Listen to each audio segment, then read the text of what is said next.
exited her residence with a loaded weapon and pointed it at a 7-year-old who was walking in front of her property. She was charged with aggravated assault with a deadly weapon. The Hay County Sheriff's Office says detectives continue conducting interviews during this ongoing investigation. They all say. Now, here's my advice. Plead guilty and throw yourself on the mercy of the court. I won't do it. Don't be a fool.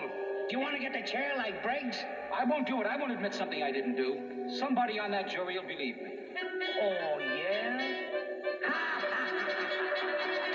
On Instagram Live. In it, a bloodied, partially naked woman in tattered clothes cries for help. Several other people hit and yell at her in multiple snippets that have shaken countless others online, especially the woman who spoke to us anonymously and lives right next door to where it was filmed. And I didn't even see all of the videos that were out there, because I did hear it was like multiple ones, but the one that I did see, that they had her up in the camera. The horrific moments now. Intentionally and with malice aforethought, murdered Albert Meng on the night of May 17th. But I didn't. The defendant will refrain.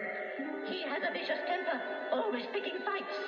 Once, he almost struck me. But it isn't true. I object. The defendant will refrain. Sit down. I heard with my own ears what he... Other protesters even tossed garbage on the front lawn. They're calling this their last stand. They have until tomorrow to get the vaccine, or they'll face unpaid leave. 1/4 of the city's police force, 1/4 of the ambulance drivers, 1/3 of firefighters, and 1/3 of sanitation workers all remain unvaccinated. The firefighters union is predicting disaster. We're going to see dozens and dozens of firehouses closed. You're going to see response times climb. It is inevitable. Lives are going to be lost, and that is irrefutable. Sanitation workers are reportedly on a slowdown, giving New Yorkers a taste of what they can expect. Garbage is already piling up, uncollected in certain neighborhoods. The mayor says he's confident they'll come around. We expected that a lot of the vaccinations would happen toward the end of the deadline. We also know a lot of people make the decision once they really realize that they're not going to get paid. Meanwhile, actor Jason Momoa has tested positive on the set of his new Aquaman movie in England, according to a published report. The UK is in the grip of a COVID surge, sparked by a new variant, Delta Plus. A source close. City workers covered by the mandate had gotten vaccinated, and there had been no disruptions to city services as a result of staffing shortages. The movement is reacting in response to a mandate that took effect this Monday, asking city workers in New York City to vaccinate or be put on unpaid medical leave. His overseas trip, pledging to reduce greenhouse gas emissions and increase forest preservation. The United States is going to lead by our example at home. I'm confident we can do this. But back home, less confident. Support for two massive spending bills struggling to gain ground. However, Tuesday, progressives seem to be ready to move forward. We are ready to say, we trust you, Mr. President. You said you could get 51 votes, and we've got enough of the other information that we are ready to go forward with that. It comes after Senator Joe Manchin Monday threw cold water on the Build Back Better deal. This is a recipe for economic crisis. Saying he's unsure if the newest $1.75 trillion framework can get his vote as progressives push to add back policies. Items here that appear to be perhaps out of breath, but they're not dead. And I hope that paid family leave would be one of those considerations. Manchin also wants the Congressional Budget Office to look at the bill. He thinks it'll come in almost twice the price.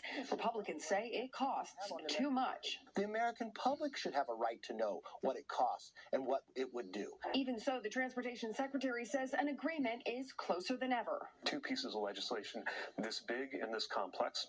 It's going to take a lot to get it through all of the different hoops that Congress can have. House Speaker Nancy Pelosi wants a vote on the infrastructure and president's bills this week, but without a formal price tag, it's unclear if moderates will get on board.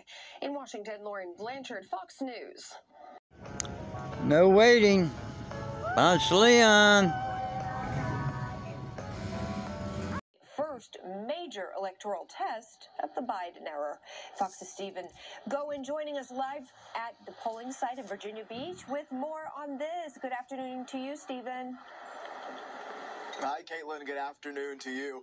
Across Virginia, we have seen people lined up as early as 6 a.m. when the polls opened to cast their ballots. And right behind me, they are still pouring in. The excitement in this race is undeniable. And like you said, this could be a referendum for the Biden presidency. Virginia is a state that Joe Biden won by 10 points just last year. But now, Democrat Terry McAuliffe and Republican Glenn Youngkin are statistically tied. Overnight, both governor's race candidates made their final appeal to voters, with education being a top issue, while Youngkin is trying to make a comment and rail against the Democratic and liberal agenda that he says is in this state. McAuliffe has continued to try to tie Youngkin to Donald Trump. He said so much of the reason why I'm running is because of Donald Trump. Well, let me be clear to everybody here. The reason Terry McAuliffe is running for governor is because of you. Virginians rejecting a culture that tells our children that they have to shelve their hope. A culture that says that we have... The Islamic State, sometimes known as ISIL, ISIS, or ISIS-K, are said to be a rival of the Taliban.